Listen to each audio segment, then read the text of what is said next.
Now we'll have our last talk by Diego da Silva from Federal University of ABC, Santo André, São Bernardo, São Caetano in Brazil. Diego, are you here? Olá, professor. Hi, hello, everybody.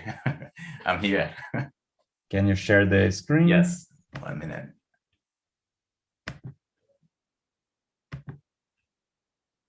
You don't have video, we can't see your face?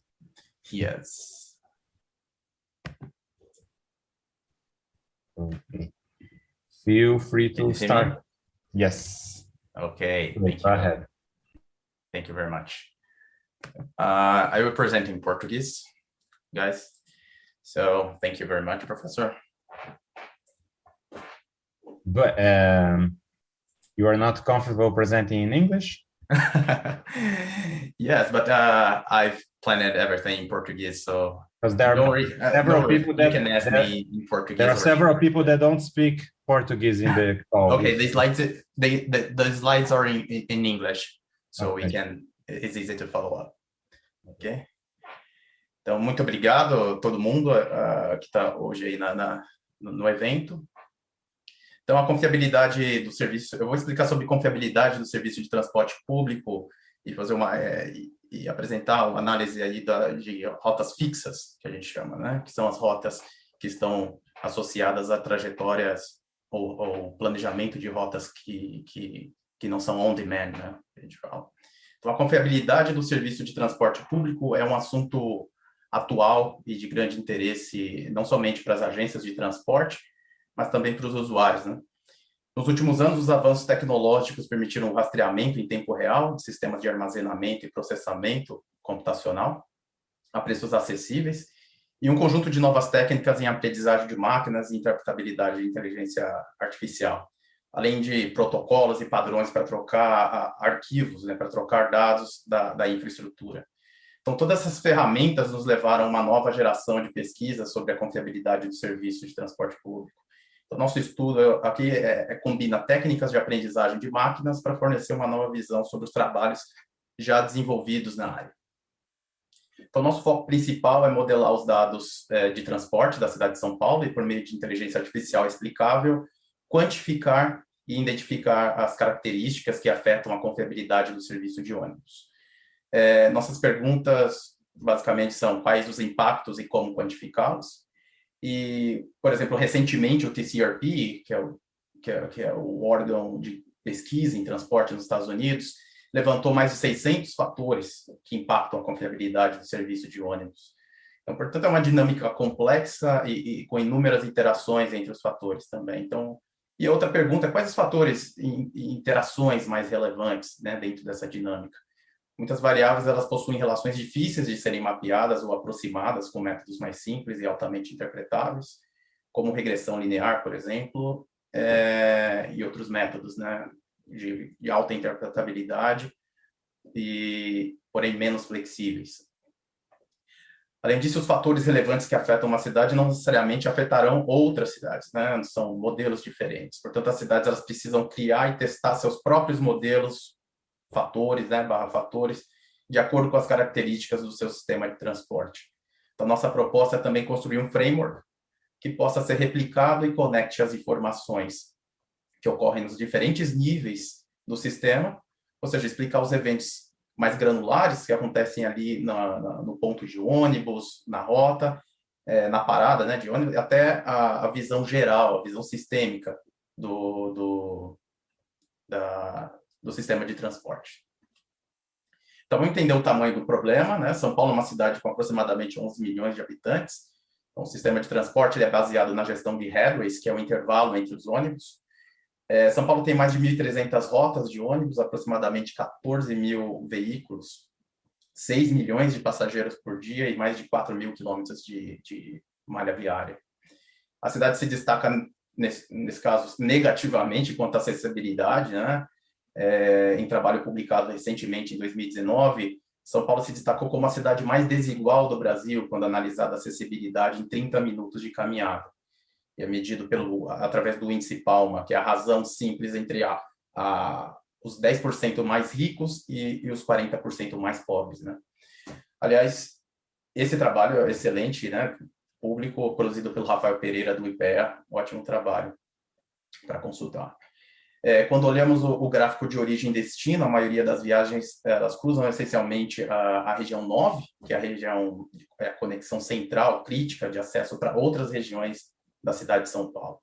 E para quem não conhece, a cidade região 9 também compreende o distrito financeiro e a maioria das oportunidades de emprego.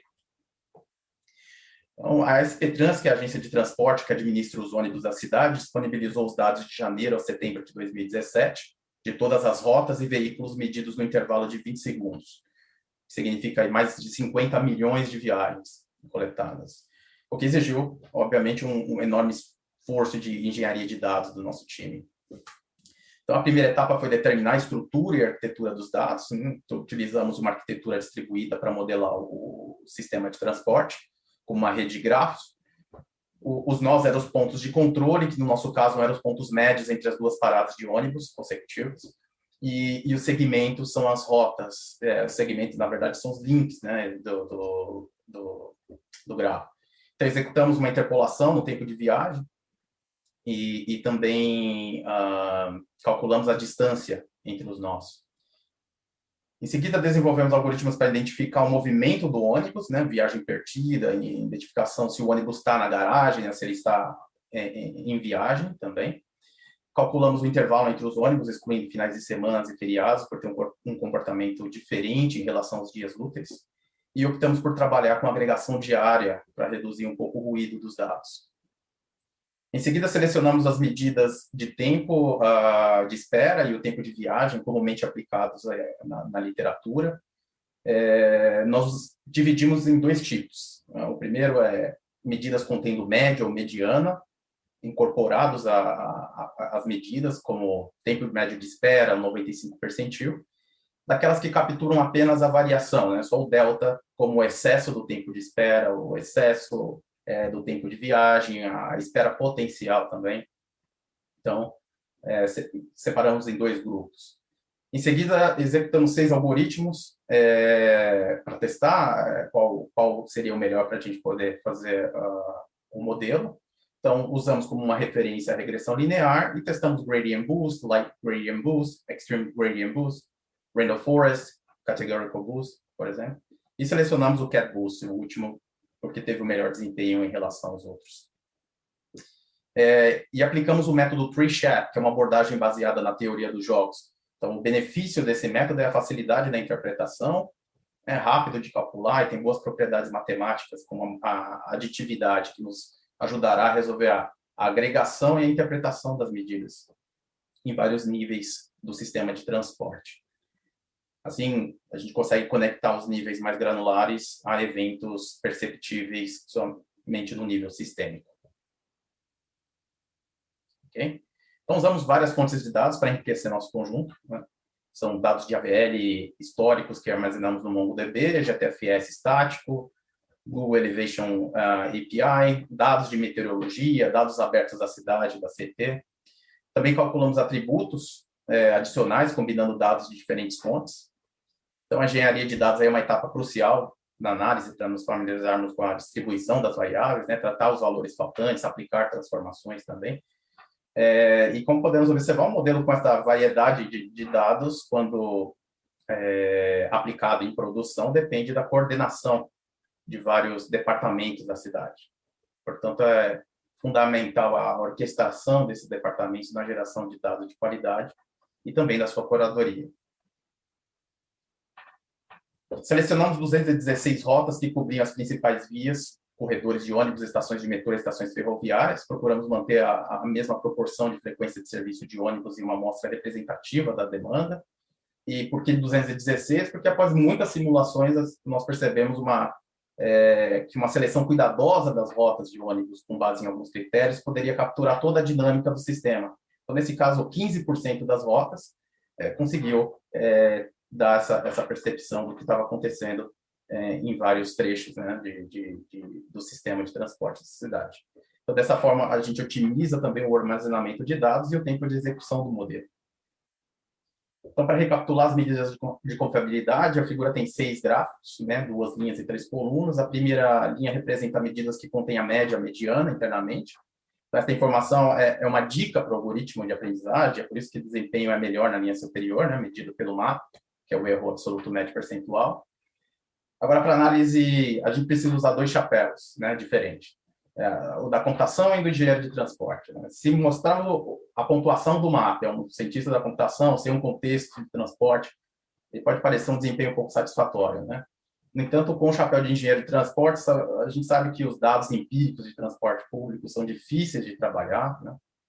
Extremamente ruidosos também. Então, o gráfico nos mostra que o modelo pode ser aprimorado para obter previsões com menos erro. Então, além disso, nesse trabalho, não ajustamos os hiperparâmetros do modelo, o que ainda dá margem para ajustes finos. Observamos também uma tendência quando variamos espacialmente no eixo horizontal da segunda linha, para as medidas de tempo de espera, o erro de previsão ele diminui em direção ao destino, enquanto o tempo de viagem é o oposto. A dificuldade, obviamente, em prever o tempo de espera no primeiro ponto de controle pode ser causado por muitas coisas, mas principalmente por irregularidades que ocorrem na origem. Por exemplo, o ônibus sai atrasado no terminal, né? Um exemplo. E as medidas de tempo de viagem é pelo acúmulo de atraso. Né? Quando acumula o atraso, não tem como mais recuperar esse tempo, então eles são mais proeminentes aí próximo ao final, né? Próximo ao destino. Depois de calcularmos o valor de Shapley, que normaliza e identifica as interações entre essas variáveis, né, multidimensionalmente, para cada atributo, então podemos agregá-los em categorias. Nesse caso, dividimos em serviços da agência, que são as variáveis que a agência tem controle, então, topologia, demanda, temperatura, tráfego e dia da semana, né, que são as variáveis e conjuntos de dados que a agência não tem controle. Então, vemos que, embora a agência de transporte público tenha um impacto significativo nas medidas de tempo de espera, isso não corresponde a um impacto de 100% na variabilidade das medidas. Então, em linhas gerais, ele ficou em 40% e 60% para as medidas de tempo de espera e entre 30% e 50% para as medidas de tempo de viagem, na categoria que engloba somente os atributos controlados pela agência. Né? Só recapitulando, esses atributos são, por exemplo, a hora que o ônibus sai, qual que é o headway, o espaçamento entre os pontos de ônibus, entre outras medidas. Então, no caso de São Paulo, a topologia também teve um impacto significativo, entre 30% e 35% de explicação da variabilidade. Quando segmentamos por tipo de frequência, percebemos que os fatores exógenos, como tráfego, temperatura, topologia, elas impactam mais linhas de baixa frequência do que as de alta, o que nos habilita a buscar entender também os traçados dessas linhas, a distribuição das paradas na rota e por que elas serem mais suscetíveis a esses fatores. Né? A variabilidade é maior quando observamos esses fatores nas linhas de baixa frequência. Portanto, isso significa que atrasos não são afetados apenas pela agência de trânsito. Né? E quantificar os impactos ele pode ajudar, sim, a compreender e comunicar melhor os fatores que afetam a confiabilidade do serviço. Embora não abordamos aqui na apresentação em detalhes, mas a gente consegue fazer uma análise granular, a gente consegue identificar os fatores que impactam tanto nas previsões para cada linha, para cada evento, quanto na agregação e entender como esses eventos agregados impactam e geram os problemas que a gente consegue perceber somente no nível sistêmico. Então, para fechar, então, grandes conjuntos de dados têm, logicamente, o benefício de visualizar os padrões e obter insights sobre os dados do transporte público. A gente usou o dado de São Paulo, né, quantificamos os fatores, identificamos que, embora as variáveis controláveis pela agência fossem a categoria principal explicando a variabilidade do tempo de espera e de viagem, também podemos notar que as categorias exógenas tiveram pelo menos 40% de influência. As agências de transporte público elas podem se beneficiar diretamente desse framework, aplicando atributos adicionais ou medidas de confiabilidade que mais interessam para a agência e quantificar a influência no sistema de transporte público. O atraso no serviço compreende um conjunto de fatores, né, não é somente um, então parcialmente controláveis pela agência de trânsito. Eles podem também subsidiar a tomada de decisão sobre a qualidade do serviço, tanto em tempo real, como no planejamento de médio e longo prazo. Identificamos também a diferença dos fatores que impactam as linhas de alta frequência e as linhas de baixa frequência. Apesar das linhas de alta frequência estarem diretamente relacionadas com alta demanda, é importante também explorar as linhas de baixa frequência porque geralmente elas atendem demandas em pontos extremos da cidade, com poucas opções alternativas, né, de mobilidade urbana, e geralmente com uma renda per capita mais baixa.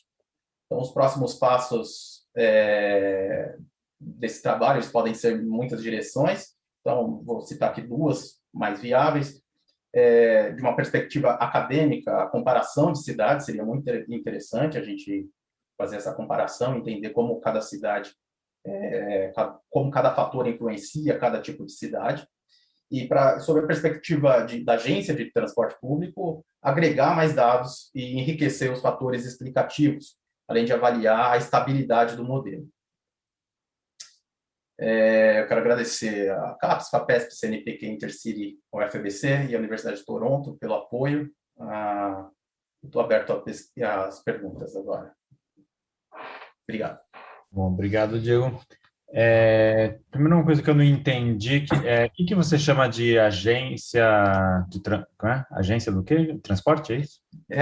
A SP Trans, por exemplo, né? São os responsáveis pelo planejamento. Então, mas isso não é uma variável do seu modelo? Em São Paulo é só SP Trans. O que é a variável? Não. Não, a variável, no caso, não é a agência, né? A gente agrega todas as variáveis que a agência tem controle. Por exemplo, o espaçamento dos pontos de ônibus. Então, linhas de alta frequência, por exemplo, em São Paulo, em média, elas estão espaçadas em torno de 400 metros. Então, essa é uma variável que a agência, no caso a SP Trans, ela consegue alterar, né? E isso tem um impacto depois na distribuição da demanda. Por exemplo, linhas de baixa frequência, se elas têm a mesma distribuição espacial que uma linha de alta frequência, você está distribuindo a demanda, né, em vários pontos de ônibus. E como a linha de baixa frequência ela já tem um header, né, já tem um intervalo maior, você aumenta o tempo de parada, então ela fica mais tempo exposta às variáveis de tráfego, né? Então, por isso que essas são as variáveis controláveis. Tá, e daí como que você acha que o seu modelo pode ser utilizado para embasar políticas públicas? Certo, boa pergunta. Como a gente tem, na verdade, assim, os trabalhos anteriores, né, sempre teve essa preocupação em quantificar e modelar a influência de cada variável no transporte, no sistema de transporte público. Né? No entanto, os trabalhos atuais, eles conseguem modelar uma linha, né, uma rota, duas rotas, e um intervalo muito curto de coleta de dados. Então, a generalização e a interpretação da interação dessas variáveis, ela fica prejudicada nesse caso, né? Então, uma abordagem de aprendizagem, ela consegue identificar e modelar e capturar essas interações melhor do que modelos mais, vamos dizer, mais simples, né? Com mais rígidos, porém mais interpretáveis, como a regressão linear. A gente habilita uma certa flexibilidade para capturar essas iterações, e nesse caso a gente agrega o Explainable AI, nesse caso, que a gente está usando o Shapley Values, para quantificar essas iterações. Então, o benefício à medida que a gente tem um modelo que explica as iterações dentro do sistema de transporte público da cidade, a gente consegue entender quais as variáveis que mais impactam a variabilidade dos atrasos, né, das rotas, e, ao mesmo tempo, a gente consegue acionar departamentos da cidade para auxiliar e interferir em algumas melhorias que podem ter benefício imediato, né? Por exemplo, como eu citei das linhas de baixa frequência, se você tem uma distribuição que segue as de alta frequência, isso tem um impacto para os usuários e tem um impacto também no atraso do ônibus de baixa frequência.